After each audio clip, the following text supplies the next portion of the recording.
Guys, dito po tayo sa likod po ng Arenas de Barcelona. Ito po yung likod nito, Arenas de Barcelona. Ayan o guys.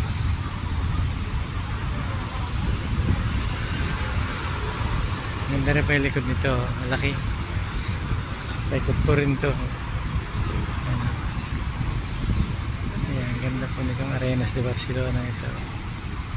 Dati po itong pan, yung turuhan. Laro po ng mga toro yung dito sa Barcelona. Uso po dati dito yung toro, yung laro. Ayan. Eh, ginawa na po itong mall.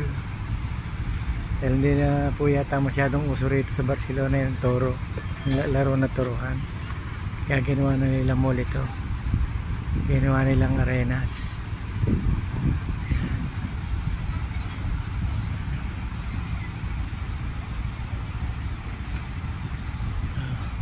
Gandun po yan guys. Malaki rin po yan. Napakalaki po na loob niya. Ayan guys.